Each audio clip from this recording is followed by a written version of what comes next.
Manipurnews.channel gi makai dagi miyang yu phomda marwe pausing pizuri ahanbada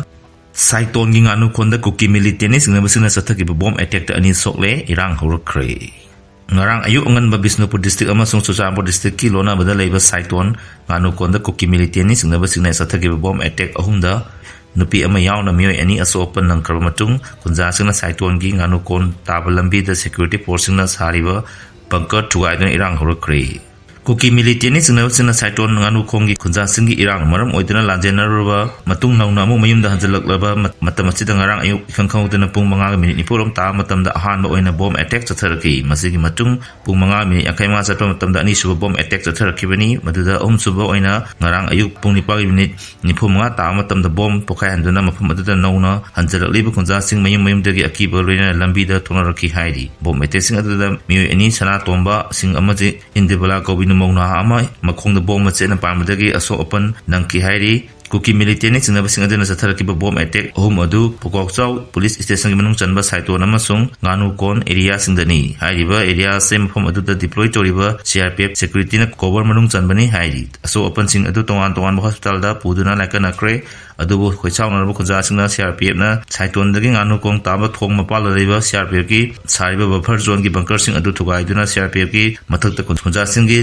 lanthum amadi punsingak pa chenbangam dre haina maral siki Wausin maka taran hai ngarang Saiton amasung anu kongi area da thangna bom ahum pokai anduna khunja singda chathaki be attack adu kuki militene singna basingna Churachandpur gi gaphairom dagi chansalakuna mi leina da yum singda IED sing plan tawduna matang pokai jibani hairi Thokdok thopon da lakiba Pukokchau ikhagi police amadi ate security force na phom adu yengsenma matamda mi leina da yum sing adu da IED sing plan tawbagi khudam changdam sing phangki hairi iramasiga mai leina na Pukokchau ikai police na FIR ama register tawkiba leina makha taba investigation jastaba hokre hairi amarom da naron da sangsalaki kuki militant sing aduna Saiton amasung nganu kongi jidai da leiba ni leina da yum khana sumai thana na khona ramki hairi kuki na maitai da phongna landarak pada PR lenga na kumai gum yengduna leiri amarjit PR lenga na sumutarokani khalamba manglan orga tokle kuki militant singna center gi lusing basing loktuna dana lamdam masidagi maitai kunai muthana ba khona rabra singna da bangamte haina ngarang Saiton nganu khongda thokiba laibok tiba thokdok da soktana rims da lakana da leiriba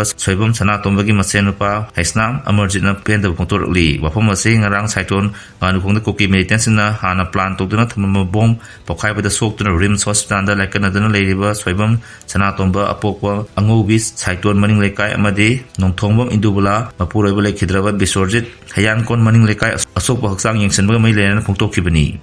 haisna amarjin makha taran hai Manipur hoki ba sahi solution kulumdagi me homdagi hogna ngasi pawa kuki militant singna chatharib lan asina maram oidana lamdam masida PR lenga la kram matung da lamdam masida miyamna PR lenga la labanina achumba kharadi tawrakani khaluba manglan oidaga tokle kuki militant singna chatharakba thoksil Kudimakte PR lenga na karisu amatta tawbangam dre kuki militant singna noma kangdana darakpada misa miyam kaya sopen misi mina nang lo pawu de PR lenga na kari amatta tawbangam dana yengduna ledi PR lenga ama lei haibagi mahau miyam da phangalu loina thodok asida chenariba kudingmak athu matamda phagatuna pifam tokpo serak mari lena basingna pigadabani haina phongtorakli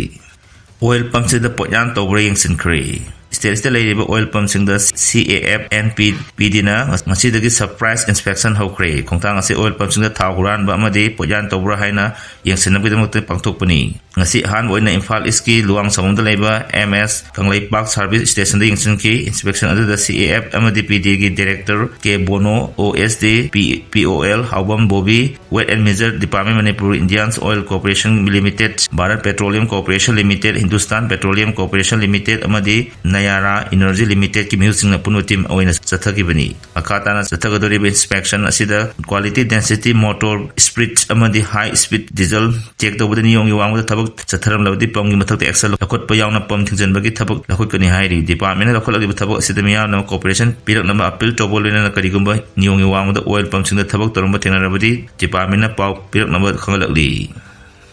Noida da South Korea no pama series and aba Manipuri fari Delhi loina ba Uttar Pradesh ke Noida da leba luxury apartment amada ngarang chokiba thodok da South Korea no pam samal lekidre madu mahaka khana bani haiba Manipur ki nupi ama misi da sena bani haiba ki marala police na phajan kar haidi thodo odu ngarang numidang atheng phawda yu thakna party ta woda ningai changdana rakpada ki thokibani thodo odu da lekidra ba South Korea masa adu di maming di dakjing hyung kowi haidi ꯃꯍꯥꯛ ꯃꯁꯛ ꯅꯥꯏꯕ mobile company ꯑꯃꯒꯤ branch manager ꯑꯣꯏꯅ ꯏꯟꯗꯤꯌꯥꯗ ꯊꯕꯛ ꯇꯧꯗꯨꯅ ꯂꯩꯕꯅꯤ ꯍꯥꯏꯔꯤ ꯃꯁꯤ ꯑꯁꯤꯒꯤ ꯃꯇꯥꯡꯗ ꯆꯦꯟꯅꯕꯅꯤ ꯍꯥꯏꯕ ꯄꯨꯂꯤꯁꯅ ꯐꯥꯖꯤꯟꯈ꯭ꯔꯕ ꯂꯩꯈꯤꯗ꯭ꯔꯕ ꯃꯤꯑꯣꯏ ꯑꯁꯤꯅ ꯂꯥꯏꯐ ꯏꯟ ꯄꯥꯔꯠꯅꯔ ꯑꯣꯏꯕ ꯅꯨꯄꯤ ꯑꯗꯨꯅ ꯃꯅꯤꯄꯨꯔꯒꯤ ꯊꯪꯒꯥꯜꯗꯒꯤ ꯂꯨꯡꯖꯤꯡꯌꯥꯅ ꯄꯥꯝꯃꯩ ꯀꯧꯏ ꯄꯨꯂꯤꯁꯅ ꯃꯍꯥꯛꯄꯨ ꯐꯥꯔ ꯃꯇꯨꯡꯗ ꯋꯥꯍꯪ ꯄꯥꯍꯪ ꯆꯠꯊꯕꯗ ꯅꯨꯄꯥ ꯑꯗꯨꯕꯨ ꯃꯍꯥꯛꯅ ꯊꯥꯡꯅ ꯊꯤꯜꯂꯒ ꯍꯥꯠꯄꯅꯤ ꯍꯥꯏꯕ ꯃꯁꯥꯅ ꯌꯥꯖꯈꯤ ꯍꯥꯏꯔꯤ ꯃꯈꯣꯏ ꯑꯅꯤ ꯍꯧꯈꯤꯕ ꯆꯍꯤ ꯑꯅꯤꯒꯤ ꯃꯃꯥꯡꯗꯒꯤ ꯄꯨꯟꯅ ꯂꯩꯃꯤꯟꯅꯔꯛꯈꯤꯕꯅꯤ ꯍꯥꯏꯔꯤ ꯁꯣꯛꯂꯕ ꯁꯥꯎꯊ ꯀꯣꯔꯤꯌꯥꯟ ꯅꯨꯄꯥ ꯑꯗꯨ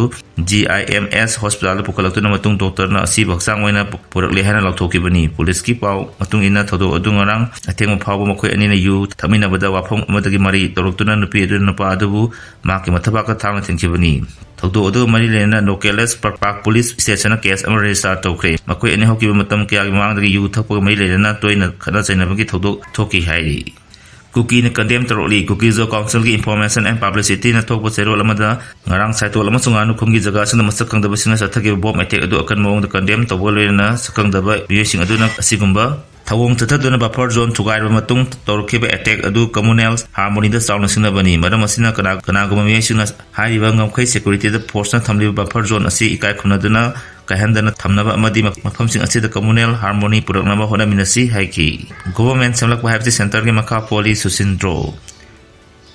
ꯄꯥꯎꯆꯦꯁꯤꯡꯗ ꯌꯨꯝꯐꯝ ꯌꯥꯎꯗꯕ ꯄꯥꯎ ꯐꯣꯡꯂꯤꯕꯁꯤ ꯇꯧꯕꯤꯒꯅꯨ ꯁꯣꯔꯁ ꯑꯃꯗꯒꯤ ꯍꯥꯏꯕ ꯋꯥꯍꯩ ꯁꯤꯖꯤꯟꯅꯗꯨꯅ ꯑꯔꯥꯟꯕ ꯄꯥꯎ ꯁꯟꯗꯣꯛꯄꯗ ꯃꯤꯌꯥꯝꯕꯨ ꯂꯥꯟꯅ ꯂꯝꯖꯤꯡꯈꯤꯒꯅꯤ ꯄꯣꯄꯨꯂꯔ ꯒꯣꯚꯔꯟꯃꯦꯟꯠ ꯑꯃ ꯁꯦꯝꯂꯛꯄ ꯍꯥꯏꯕꯁꯤ ꯁꯦꯟꯇꯔꯒꯤ ꯃꯈꯥ ꯄꯣꯜꯂꯤ ꯍꯥꯏꯅ ꯈꯨꯔꯥꯏ ꯑꯦꯁꯤꯒꯤ MLA ꯂꯩꯁꯥꯡꯊꯦꯝ ꯁꯨꯁꯤꯟꯗ꯭ꯔꯣꯅ ꯃꯩꯇꯩꯅ ꯐꯣꯡꯗꯣꯛꯈ꯭ꯔꯦ ꯋꯥꯐꯝ ꯑꯁꯤ ꯉꯁꯤ ꯑꯟꯗꯃꯥꯟꯗ ꯂꯣꯏ ꯊꯥꯈ꯭ꯔꯕ ꯑꯇꯧꯕꯁꯤꯡꯒꯤ ꯈꯣꯡꯒꯨꯜ ꯂꯤꯕꯒꯤ ꯈꯣꯡꯆꯠ ꯑꯃ ꯄꯦꯇ꯭ꯔꯤꯌꯣꯇꯤꯛ ꯔꯥꯏꯠꯁ ꯐꯣꯔꯝ ꯃꯅꯤꯄꯨꯔꯒꯤ ꯃꯤꯑꯣꯏ ꯀꯨꯟꯅꯤꯊꯣꯏꯅ ꯁꯥꯕ ꯀꯥꯡꯕꯨ ꯑꯃ ꯀꯪꯂꯥ ꯋꯦꯁꯇꯔꯟ ꯒꯦꯠꯇꯒꯤ ꯂꯝꯊꯥꯕ ꯃꯔꯤ ꯂꯩꯅꯅ ꯐꯣꯡꯗꯣꯛꯈꯤꯕꯅꯤ MLA ꯂꯩꯁꯥꯡꯊꯦꯝ ꯁꯨꯁꯤꯟꯗ꯭ꯔꯣ ꯃꯩꯇꯩꯅ ꯃꯈꯥ ꯇꯥꯗꯨꯅ ꯍꯥꯏ ꯂꯝꯗꯝ ꯑꯁꯤꯗ ꯅꯨꯃꯤꯠ ꯈꯨꯗꯤꯡꯒꯤ ꯐꯣꯡꯂꯤꯕ ꯄꯥꯎꯆꯦꯁꯤꯡꯗ ꯃꯔꯤ ꯃꯈꯣꯡ ꯂꯩꯅꯗꯕ ꯌꯨꯝꯐꯝ ꯌꯥꯎꯗꯕ ꯄꯥꯎ ꯀꯌꯥ ꯐꯣꯡꯂꯤꯕ ꯑꯁꯤ ꯌꯥꯔꯤꯃꯈꯩ ꯇꯧꯕꯤꯒꯅꯨ ꯄꯥꯎ ꯑꯃ ꯐꯣꯡꯕ ꯃꯇꯝꯗ ꯐꯣꯡꯒꯗꯧꯔꯤꯕ ꯄꯥꯎ ꯑꯗꯨ ꯑꯆꯨꯝꯕ ꯑꯣꯏꯊꯣꯛꯄ ꯌꯥꯕ ꯄꯥꯎꯔ ꯅꯠꯇ꯭ꯔꯒ ꯍꯥꯟꯅ ꯀꯨꯞꯅ ꯊꯤꯗꯣꯛꯂꯕ ꯃꯇꯨꯡꯗ ꯐꯣꯡꯕꯤꯌꯨ ꯑꯔꯥꯟꯕ ꯄꯥꯎ ꯑꯃ ꯁꯟꯇꯣꯛꯈꯤꯕꯅ ꯂꯩꯕꯥꯛ ꯑꯁꯤꯒꯤ ꯀꯥꯏꯕ ꯌꯥꯔꯤꯕꯅꯤ ꯂꯣꯏꯅꯅ ꯂꯝꯗꯝ ꯑꯁꯤꯗ ꯅꯧꯅ ꯄꯣꯄꯨꯂꯔ ꯒꯣꯚꯔꯟꯃꯦꯟꯠ ꯑꯃ ꯁꯦꯝꯂꯛꯄ ꯍꯥꯏꯕꯁꯤ ꯁꯦꯟꯇꯔꯒꯤ ꯂꯨꯆꯤꯡꯕꯁꯤꯡꯒꯤ ꯈꯨꯠꯇ ꯂꯩꯔꯤ BJPꯒꯤ ꯂꯩꯉꯥꯛ ꯂꯩꯔꯤꯉꯩ ꯃꯇꯝꯗ ꯄ꯭ꯔꯁꯤꯗꯦꯟꯠ ꯔꯨꯜ ꯊꯝꯂꯝꯕ ꯄꯥꯝꯕ ꯃꯤꯑꯣꯏ ꯀꯌꯥꯅ ꯂꯥꯎꯈꯤꯕ ꯆꯪꯁꯤꯟꯈꯤꯕ ꯈꯣꯡꯖꯪ ꯀꯌꯥ ꯑꯗꯨꯒꯤ ꯃꯍꯩꯅ ꯉꯁꯤꯗꯤ ꯄꯣꯄꯨꯂꯔ ꯒꯣꯚꯔꯟꯃꯦꯟꯠ ꯑꯃ ꯁꯦꯝꯕ ꯃꯇꯝꯗ ꯁꯦꯝꯕ ꯑꯃꯗꯤ ꯁꯦꯝꯗꯕ ꯍꯥꯏꯕꯁꯤ ꯍꯧꯖꯤꯛ ꯂꯩꯔꯤꯕ MLAꯁꯤꯡꯒꯤ ꯃꯈꯨꯠꯇ ꯂꯩꯇꯦ ꯏꯟꯗꯤꯌꯥ ꯒꯣꯚꯔꯟꯃꯦꯟꯠꯅ ꯂꯧꯔꯛꯄ ꯈꯣꯡꯊꯥꯡ ꯑꯗꯨꯒꯤ ꯃꯈꯥ ꯄꯣꯜꯂꯤ ꯍꯥꯏꯅꯁꯨ ꯐꯣꯡꯗꯣꯛꯈꯤ ꯍꯧꯖꯤꯛ ꯐꯥꯎꯕ ꯑꯩꯅ ꯃꯔꯨꯑꯣꯏꯕ ꯄꯥꯎ ꯄꯤꯖ ꯃꯇꯥꯡ ꯑꯁꯤꯗ ꯂꯣꯏꯖꯔꯦ ꯃꯈꯥ ꯇꯥꯕ ꯑꯞꯗꯦꯠꯀꯤꯗꯃꯛ ꯃꯌꯥꯝ ꯄꯨꯟꯅ ꯉꯥꯏꯃꯤꯟꯅꯁꯤ ꯂꯣꯏꯅꯅ ꯆꯦꯅꯦꯜ ꯑꯁꯤꯕꯨ ꯅꯨꯡꯁꯤꯕꯤꯗꯨꯅ ꯂꯥꯏꯛ ꯑꯃꯁꯨꯡ ꯁꯕꯁꯀ꯭ꯔꯥꯏꯕ ꯇꯧꯕꯤꯔꯝꯃꯨ